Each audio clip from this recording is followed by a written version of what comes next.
This is the Sofirn SD06, and it is the cheapest dive light that I have ever used. But is it any good?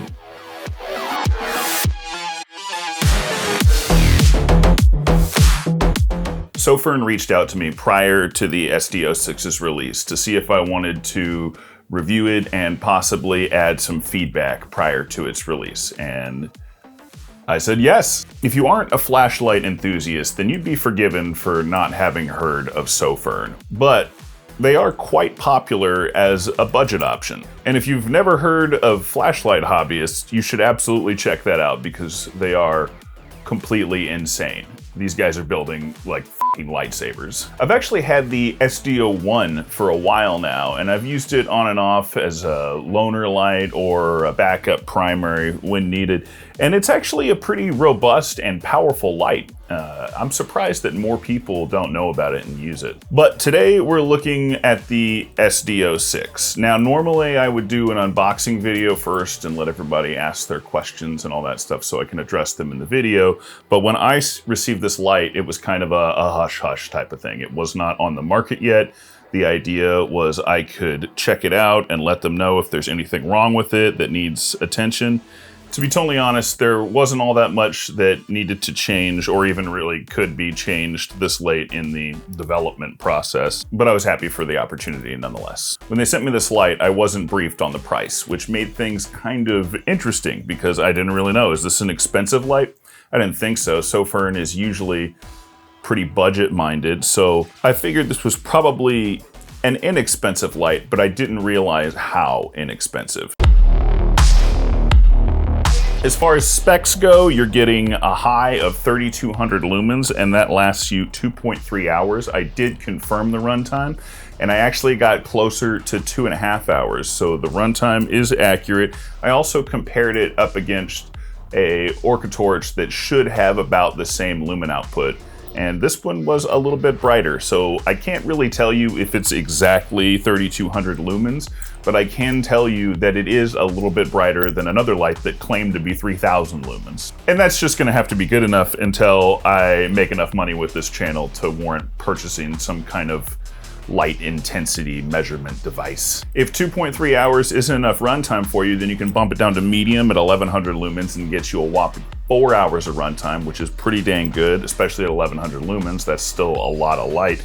And then on the low setting, you get 300 lumens for 12 hours, which is a ridiculously long time. It makes it more than capable of being a backup light for just about any dive. The beam is 8 degrees with 62 degrees of spill, so you can still see a pretty wide area with that nice tight 8-degree beam that punches through the murky water very nicely. And it's got a maximum throw of 472 meters on land. It's an underwater light, so throw doesn't matter that much. The tighter the beam, the better you're gonna be able to punch through murky water, and this has a nice tight beam. The build quality is good. You know, it's made out of aluminum, the button is nice, it functions well. Easy to twist, easy to press. Nothing feels like it's gonna break. I've had this thing for a couple months now. I took it to Mexico and did some cave diving with it, and it's held up very nicely. It still looks pretty much brand new. The fit and finish is good, no imperfections. Overall, it just feels really nice. This doesn't feel like a cheap dive light at all. It definitely stands up to the quality level of lights twice as expensive as this. Let's talk about controls. One of the problems that I have with lights, when I dive side mount, I don't usually dive a helmet or anything like that, so I don't have a lot of great places to keep my backup lights. There's the butt pouch. You can clip them from the chest D-ring and have them strapped in when you're using an H harness, but I don't use an H harness. So other than helmet mount, in my opinion, the best place for me to keep them is I keep them in my dry suit pockets, and that tends to keep them stowed where I can easily get to them. The problem with that is if you don't have a twist on light, then you're in danger of bumping the light and turning it on while it's in your pocket and having it drain so that you don't have it when you need it.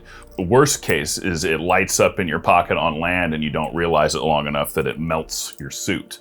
Because these things, like I'm always saying, these lights are dangerous. They will set shit on fire. LED lights are getting extremely powerful. So with this light, you know, you've got the button, But as you can see, even though the battery's in there and I'm pressing the button, nothing's happening because it actually locks out. So if I unlock it and I turn it on, then I get the light. This control is really easy to use. Cold water divers might take issue with it. It might be a little bit hard to do with dry gloves or thick neoprene gloves, but I don't really think so. It's pretty easy. If anyone has tried this light or a light with a twistable button like this with dry gloves or thick neoprene gloves, let me know in the comments what your experience was. I'd like to know. Now, other lights that have buttons can be travel locked, but usually it takes a few seconds to unlock them. You gotta hold a button down or press it a certain amount of times.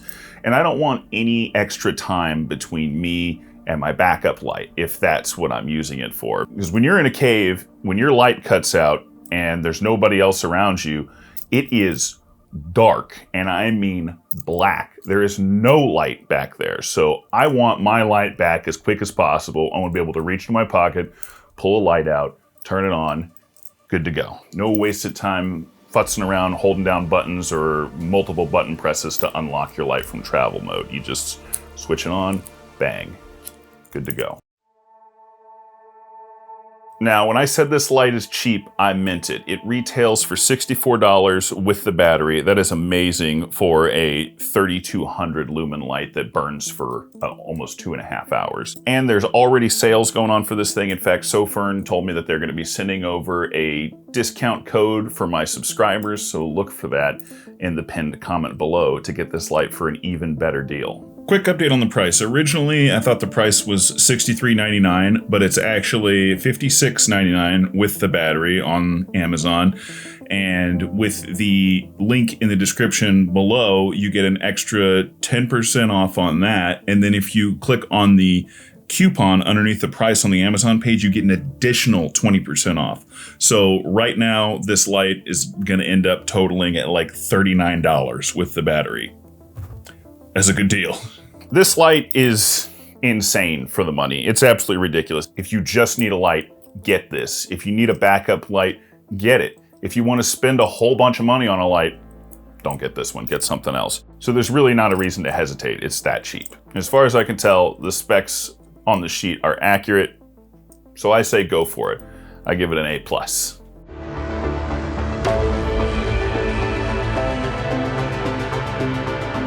I'd like to take a second to thank my supporters on Patreon. They make videos like this possible. Even though this light was sent to me free, I'm not receiving any kind of compensation. The only direct support that Dive 5 gets is from its sponsors on Patreon. And my patrons are the coolest people on the planet. So if you'd like to be part of that elite group, then follow the link in the pinned comment below to my Patreon, get access to some exclusive content, and your name at the end of every video to show my eternal gratitude. I really appreciate you stopping by and watching this video. Thanks for diving with me today, and I'll see you in the water.